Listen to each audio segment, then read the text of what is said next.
My God, this is so simple and so symmetrical. I mean, it all fits in. It all suddenly fits. I see now a picture I have never quite put together before. Good. That is good. That is the purpose of this dialogue. You have asked me for answers. I have promised I would give them to you. You'll make of this dialogue a book, and you will render my words accessible to many people. It is part of your work. Now, you have many questions, many inquiries to make about life. We have here placed the foundation. We have laid the groundwork for other understandings. Let us go to these other questions. And do not worry, if there is something about what we've just gone through you do not thoroughly understand, it will all be clear to you soon enough. There's so much I want to ask. There are so many questions. I suppose I should start with the big ones, the obvious ones.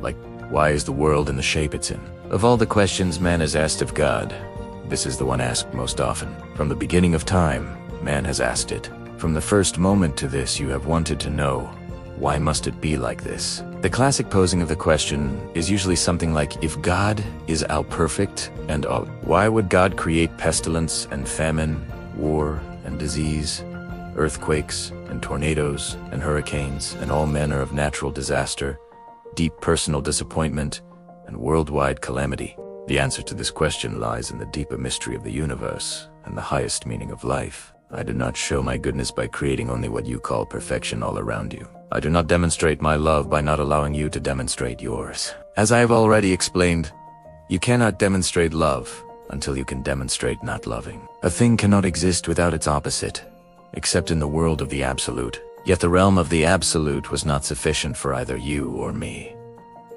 I existed there, in TL ways, and it is from where you, too, have come. In the absolute, there is no experience, only knowing. Knowing is a divine state, yet the grandest joy is in being. Being is achieved only after experience.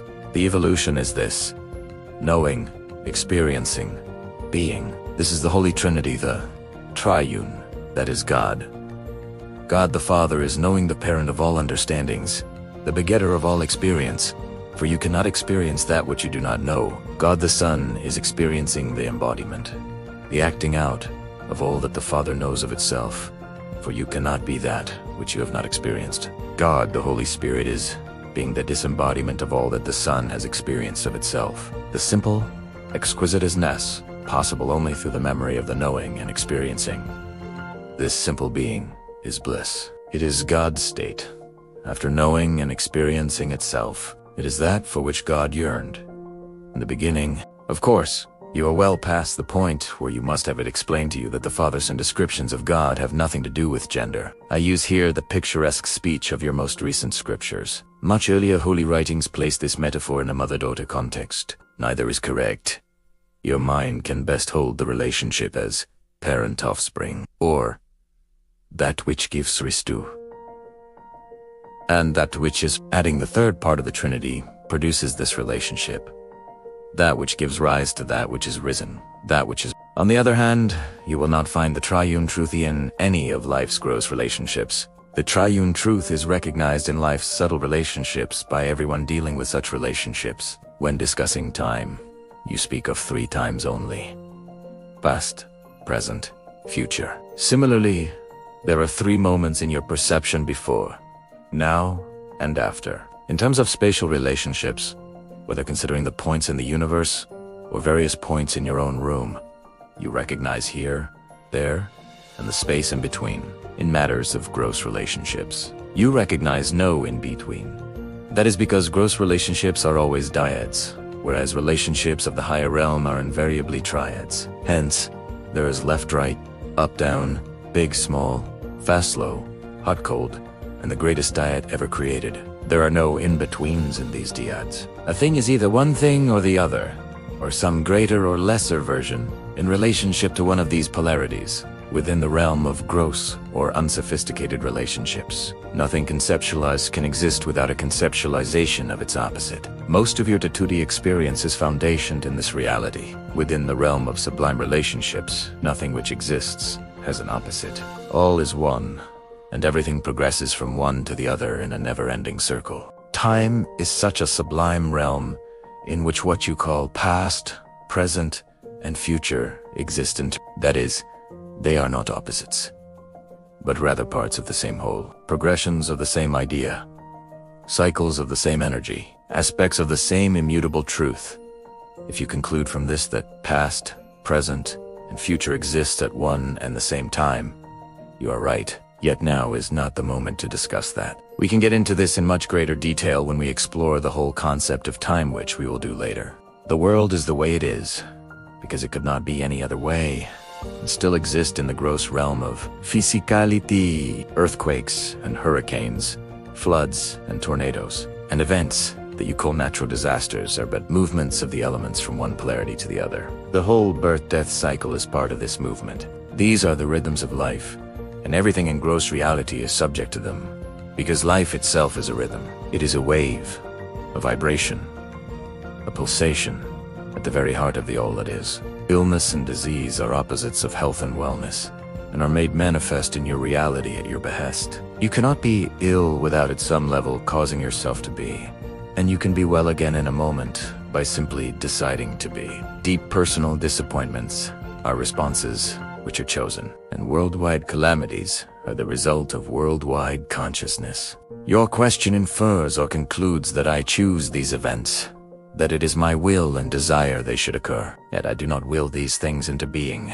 I merely observe you doing so, and I do nothing to stop them, because to do so would be to thwart your will. That, in turn, would deprive you of the God experience, which is the experience you and I have chosen together. Do not condemn, therefore, all that you would call bad in the world. Rather, ask yourself, what about this you have judged bad?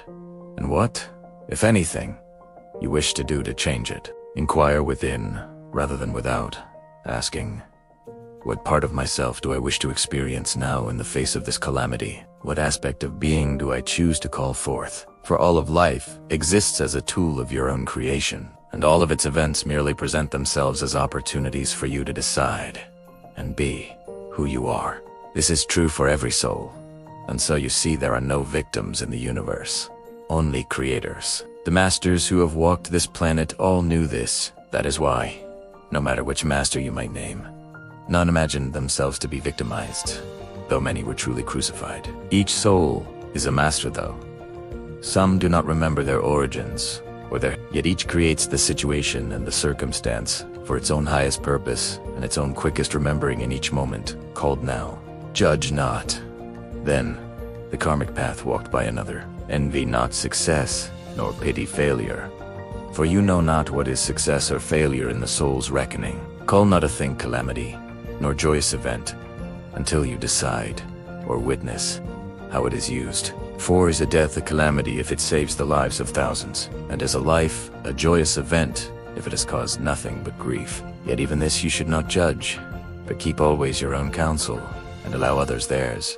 This does not mean ignore a call for help, nor the urging of your own soul to work toward the change of some circumstance or condition. It means avoiding labels and judgment while you do whatever you do. For each circumstance is a gift, and in each experience is hidden a treasure. There once was a soul who knew itself to be the light. This was a new soul, and so anxious for experience. I am the light, it said. I am the light. Yet all the knowing of it, and all the saying of it, could not substitute for the experience of it. And in the realm from which this soul emerged, there was nothing but the light. Every soul was grand, every soul was magnificent, and every soul shone with the brilliance of my awesome light. And so, the little soul in question was as a candle in the sun. In the midst of the grandest light, of which it was a part, it could not see itself, nor experience itself as who and what it really is.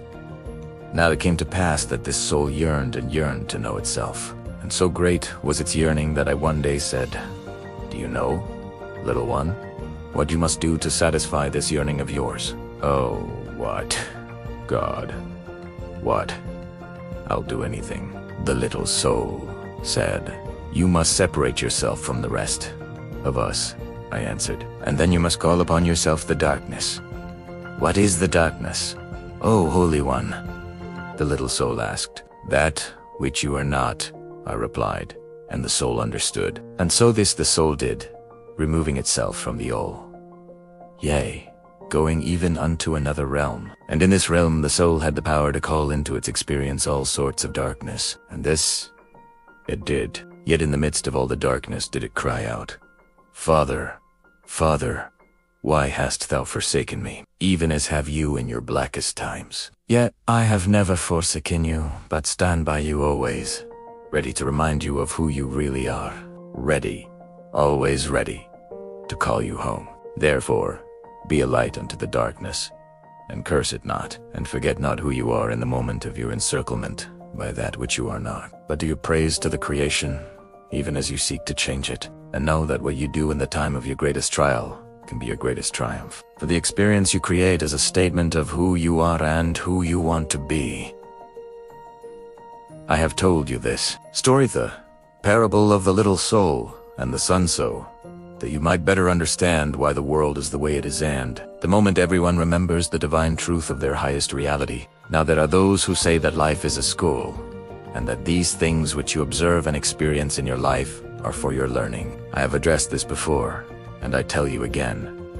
You came into this life with nothing to learn. You'd have only to demonstrate what you already know. In the demonstration of it, will you function it out and create yourself anew through your experience. Thus, do you justify life and give it purpose. Thus, do you render it holy.